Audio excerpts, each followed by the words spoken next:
मेरी 5 वर्ष की छोटी लड़की मिनी से क्षण भर भी बात किए बिना नहीं रहा जाता। धरती पर जन्म लेने के बाद भाषा सीखने में उसने केवल 1 ही साल लगाया था और उसके बाद से जब तक वह जागती रहती है तब तक के समय का एक भी क्षण वह मौन रहकर नष्ट नहीं करती। उसकी माँ कभी कभी धमका कर उसका मुंह बंद कर देती है, पर मैं ऐसा नहीं कर पाता।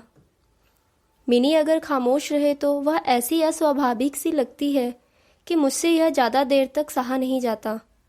और सही कारण यह है कि उसके साथ मेरा वार्तालाप कुछ ज़्यादा उत्साह के साथ चलता है। सवेरे मैं अपने उपन्यास के 17वें परिच्छेद को लिखने जा ही रहा था कि मिनी ने आकर शुरू कर दिया। बाबू, रामदयाल दरबान काक को कौवा कह रहा था।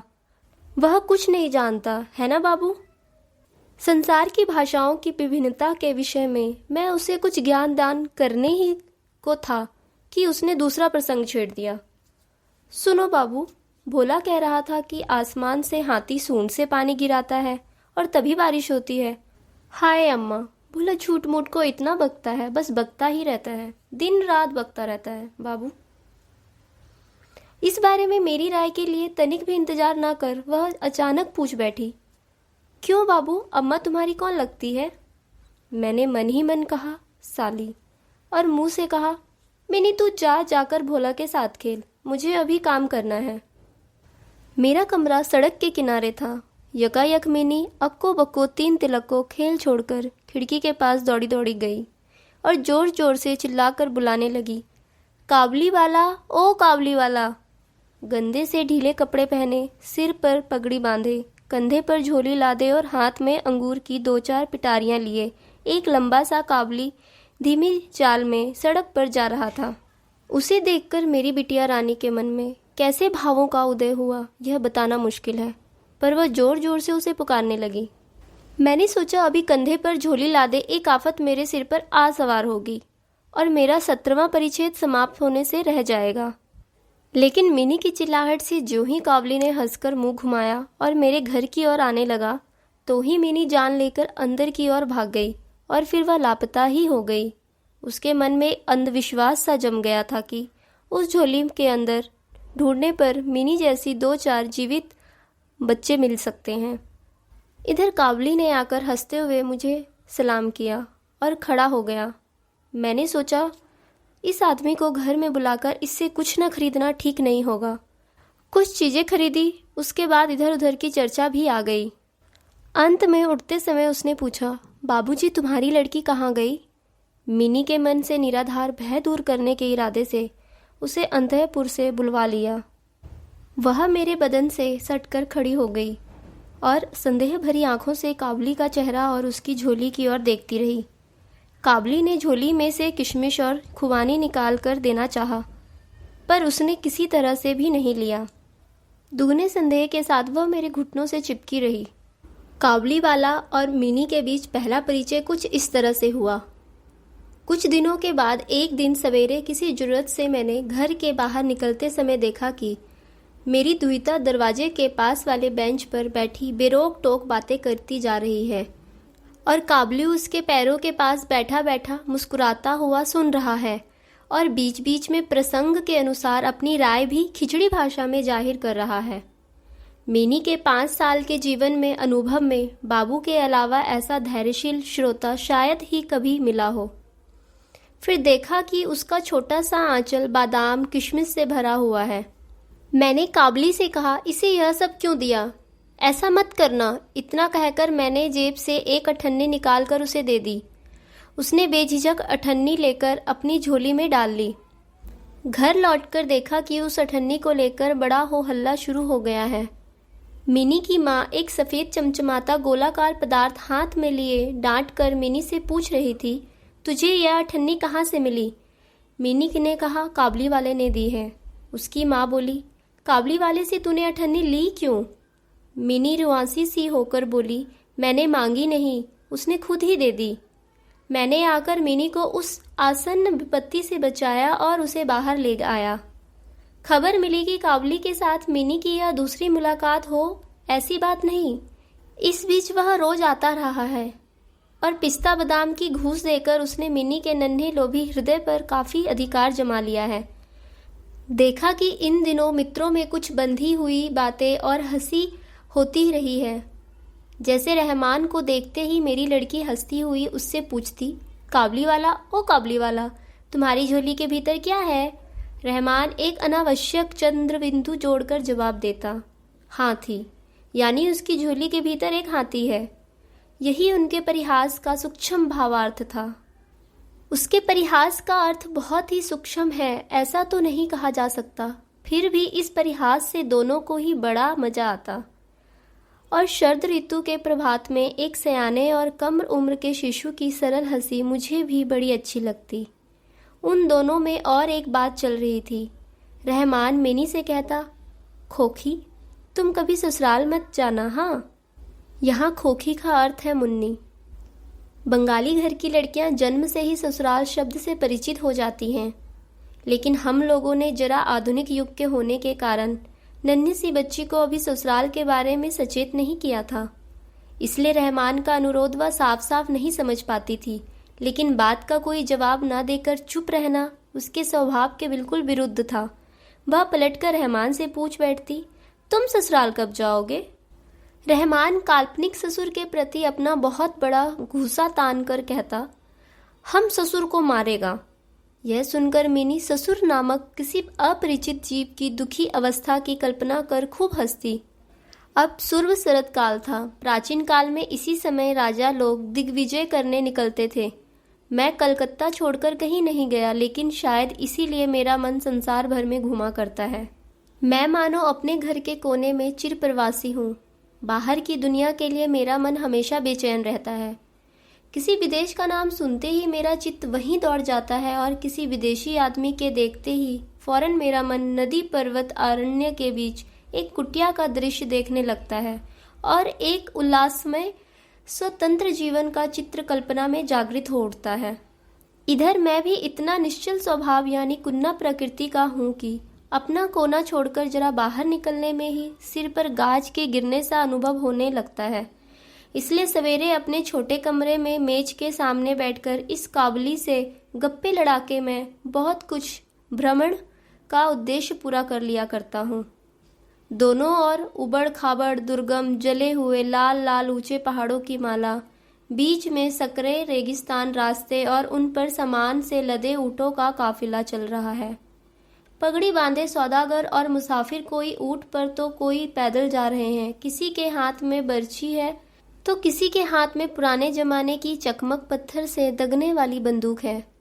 काबली अपने मेघ गर्जन के स्वर में खिचड़ी भाषा में अपने वतन के बारे में सुनाता रहता है और यह चित्र मेरी आंखों के सामने काफिलों के समान निकलता जाता है। मिनी की माँ बड़े ही संकित स्वभाव की है। रास्ते पर कोई आवाज होते ही उसे लगता कि दुनिया भर के सारे शराबी मतवाले होकर हमारे मकान की ओर ही भागते चले आ रहे हैं। यह दुनिया हर कहीं चोर डाकू शराबी सांप बाघ मलेरिया तिलचट्टों और गोरों से भरी है। यही उनका ख्याल है। इतने दिनों से दुनिया में रहने के बाद भी उसके मन से यह विभीषिका दूर नहीं हुई। खास तौर से रहमान काबली के बारे में वह संपूर्ण रूप से निश्चिंत नहीं थी। उस पर विशेष दृष्टि रखने के लिए वह मुझसे बार बार अनुरोध करती थी। मैं उसके संदेह को हंसकर उड़ा देने की कोशिश करता तो वह मुझसे एक एक कर कई सवाल पूछ बैठती। क्या कभी किसी का लड़का चुराया नहीं गया? क्या काबुल में गुलामी प्रथा चालू नहीं है? एक लंबे चौड़े काबली के लिए क्या एक छोटे बच्चे को चुरा ले जाना बिल्कुल असंभव बात है? मुझे मानना पड़ता कि यह बात बिल्कुल असंभव तो नहीं, पर विश्वास योग्य नहीं है। विश्वास करने की शक्ति हर एक में समान नहीं होती, इसलिए मेरी स्त्री के मन में डर बना ही रह गया। लेकिन सिर्फ इसलिए बिना किसी दोष के रहमान को अपने घर में आने से मैं मना नहीं कर सका। हर साल माघ महीने में रहमान अपने मुल्क चला जाता है। इस समय वह अपने रुपयों की वसूली में बहुत फंसा रहता है। घर घर दौड़ना पड़ता है, फिर भी वह एक बार मिनी से आकर मिल ही जाता है। देखने से ऐसा लगता है मानो दोनों में कोई साजिश चल रही है। जिस दिन सवेरे नहीं आ पाता उस दिन देखता हूँ कि वह शाम को आया है। अंधेरे कमरे के कोने में उस ढीले ढाले जामा पायजामा पहने झोला झोली वाले लंबे तगड़े आदमी को देखकर सचमुच मन में अचानक एक आशंका सी होने लगती है। लेकिन जब मैं देखता हूँ कि मिनी काबली वाला कहकर हंसते हंसते दौड़ आती और अलग अलग उम्र के दो मित्रों में पुराना सरल परिहास चलने लगता है, तो मेरा सारा हृदय खुशी से भर जाता है। एक दिन सवेरे अपने छोटे कमरे में बैठा अपनी किताब का प्रूफ देख रहा था। सर्दी खत्म होने से पहले आज 2-3 दिन से कड़ाके की ठंड पड़ रही थी। चारों ओर सबके दांत किटकिटा रहे थे। खिड़कियों के रास्ते से धूप आकर मेज के नीचे मेरे पैरों पर पड़ रही थी। उसकी गर्मी मुझे बड़ी सुहावनी लग रही थी। सुबह के करीब 8 बजे होंगे। गुलूबंद लपेटे उसाचर लोग अपना प्रातःकालीन भ्रमण समाप्त कर घर लौट रहे थे। ऐसे ही समय सड़क पर बड़ा शोरगुल सुनाई पड़ा। देखा हम लोगों के उस रहमान को 2 सिपाही बांधे लिए आ रहे हैं और उसके पीछे पीछे तामसबीन लड़कों का झुंड चला आ रहा है। रहमान के कपड़ों पर खून के दाग हैं और एक सिपाही के हाथ में खून से सना हुआ छुरा है। मैंने दरवाजे से बाहर जाकर सिपाहियों से पूछा कि मामला क्या है। कुछ तो उस सिपाही से और कुछ रहमान से सुना कि हमारे पड़ोस में एक आदमी ने रहमान से उधार में एक रामपुरी चादर खरीदी थी। उसके कुछ रुपए अब भी उस पर बाकी थे, जिसे देने से वह मुकर गया और इसी पर बहस होते होते रहमान ने उसे छुरा भोंक दिया। रहमान उस झूठे आदमी के प्रति तरह तरह की अश्रव्य गालियां सुना रहा था कि इतने में काबली वाला पुकारती हुई मिनी घर से निकल आई। क्षण भर में रहमान का चेहरा निर्मल हास्य से खिल उठा। उसके कंधे पर आज झोली नहीं थी, इसलिए झोली के बारे में दोनों मित्रों की पुरानी चर्चा न छिड़ सकी। मिनी आते ही यकायक उससे पूछ बैठी, तुम ससुराल जाओगे? रहमान ने हंसकर कहा, वहीं तो जा रहा हूँ। उसने देखा कि यह जवाब मिनी के लिए हास्यजनक न हुआ। तब उसने हाथ दिखाते हुए कहा, ससुर को मारता पर करूं क्या, हाथ बंधे हैं। संगीन चोट पहुंचाने के जुर्म में रहमान को कई साल की कैद की सजा हो गई। उसके बारे में मैं धीरे धीरे भूल ही गया। हम लोग जब अपने अपने घरों में बैठे प्रतिदिन के कामों में लगे हुए आराम से दिन गुजार रहे थे, तब एक स्वाधीन पर्वतचारी पुरुष जेल की दीवारों के अंदर कैसे साल पर साल गुजार रहा है, यह बात कभी हमारे मन में नहीं आई। और चंचल हृदय मिनी का बर्ताव और भी शर्मनाक था। यह बात उसके बाप को भी माननी पड़ेगी। उसने बड़े ही वेलोस ढंग से अपने पुराने मित्र को भूलकर पहले तो नवी सईस के साथ दोस्ती कर ली। फिर धीरे धीरे जैसे जैसे उसकी उम्र बढ़ने लगी, वैसे वैसे सखाओं के बदले एक के बाद एक कर सखियां जुटने लगी। यहाँ तक कि अब वह अपने बाबू के लिखने के कमरे में भी नहीं दिखाई देती। मैंने एक तरह से उसके साथ कुट्टी कर रखी है। कितने ही वर्ष बीत गए, फिर शरद ऋतु आई है। मेरी मिनी की शादी तय हो गई है। दुर्गा पूजा की छुट्टी में ही उसका ब्याह हो जाएगा। कैलाशवासिनी पार्वती के साथ साथ मेरे घर की आनंदमयी भी पिता का घर अंधेरा कर पति के घर जाएगी। बड़े ही सुहावने ढंग से आज प्रभात में सूर्योदय हुआ है।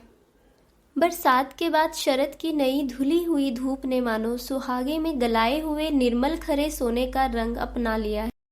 कलकत्ता की गलियों में आपस में सटी टूटी ईंटों वाली गंदी सी इमारतों पर भी इस धूप की आभा ने एक अनोखी रमणीयता ला दी है। हमारे घर पर प्रभात होने के पहले से ही शहनाई बज रही है। मुझे ऐसा लग रहा है मानो वह शहनाई मेरे सीने में से पसलियों में रोती हुई बज रही है। उसकी करुण भैरवी रागनी मानो मेरी आसन्न विच्छेद वेदना को शरद की धूप के साथ विश्व भर में व्याप्त किए दे रही हो। मेरी मिनी का आज ब्याह है। सवेरे से ही बड़ा गुल गपाड़ा और लोगों का आना जाना शुरू हो गया। आंगन में बांस बांधकर समियाना लगाया जा रहा है। मकान के कमरों में और बरामदे पर झाड़ लटकाए जाने की टन टन सुनाई पड़ रही है। गुहार पुकार का तो कोई अंत ही नहीं। मैं अपने पढ़ने लिखने वाले कमरे में बैठा खर्च का हिसाब लिख रहा था कि रहमान आकर सलाम करते हुए खड़ा हो गया। शुरू में मैं उसे पहचान न सका। उसके पास वह झोली नहीं थी, उसके वे लंबे पट्टेदार बाल नहीं थे और न चेहरे पर चमक थी। अंत में उसकी मुस्कुराहट देखकर उसे पहचान गया। पूछा, क्यों रहमान, कब आए? उसने कहा, कल शाम को जेल से छूटा हूँ। सुनते ही यह बात मानो मेरे कानों में खट से लगी। किसी कातिल को मैंने कभी अपनी आंखों से नहीं देखा। इसे देखकर मेरा सारा अंतकरण मानो संकुचित सा हो गया। मेरी यही इच्छा होने लगी कि आज से यह शुभ दिवस पर यह आदमी यहाँ से चला जाए तो बहुत अच्छा हो। मैंने उससे कहा, आज हमारे घर में एक जरूरी काम है, मैं उसी में लगा हुआ हूँ, आज तुम जाओ। सुनते ही वह जाने को तैयार हुआ, लेकिन आखिर तक दरवाजे के पास जाकर कुछ आनाकानी करते हुए बोला, एक बार खोखी को नहीं देख सकता क्या? शायद उसके मन में यही धारणा थी कि मिनी अभी तक वैसी ही बनी हुई है। शायद उसने सोचा था कि मिनी फिर वैसे ही पहले की तरह काबली वाला पुकारती और भागती हुई आएगी और उसके विलक्षण हास्यलाप में किसी तरह का फर्क नहीं आएगा। यहाँ तक कि पहले की मित्रता की याद कर वह एक पिटारी अंगूर और कागज के दोने में थोड़ा किशमिश बादाम शायद किसी अपने वतनी दोस्त से मांग जांच कर ले आया था।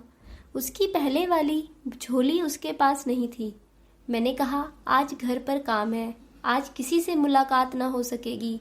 वह मानो कुछ उदास सा हो गया, स्तंभ खड़ा मेरी ओर एक टक देखता रहा।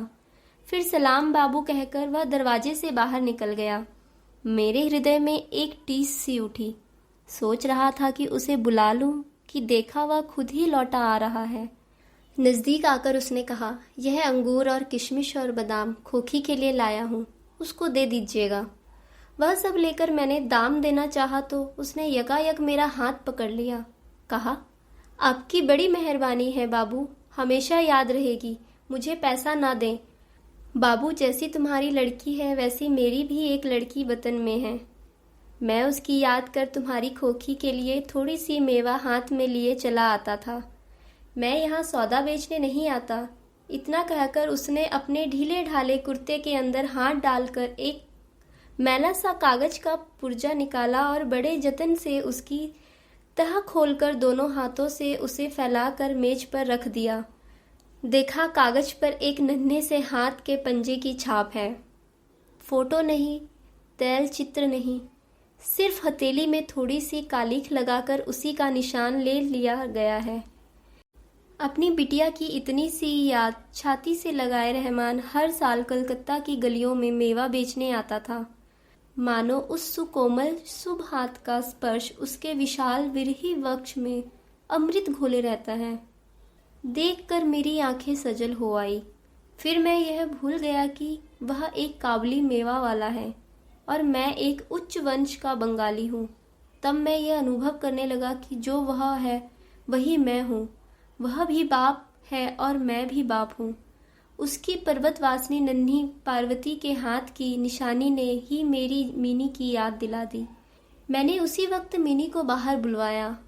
अंतपुर में इस पर बड़ी आपत्ति की गई, पर मैंने एक न सुनी। ब्याह की लाल बनारसी साड़ी पहने, माथे पर चंदन की रेखाएं लिए दुल्हन बनी मिनी लाज से भरी मेरे पास आकर खड़ी हो गई। उसे देखकर काबली वाला पहले तो सकपका सा गया, अपनी पुरानी बातचीत न चला सका। अंत में हंसकर बोला, खोखी तुम ससुराल जाओगी? मिनी अब ससुराल शब्द का मतलब समझती है। अब उससे पहले की तरह जवाब देते ना बना। रहमान का सवाल सुनकर शर्म से लाल हो मुंह फेर कर वह खड़ी हो गई। काबली से मिनी के पहले दिन की मुलाकात मुझे याद आ गई। मन ना जाने कैसा व्यथित हो उठा।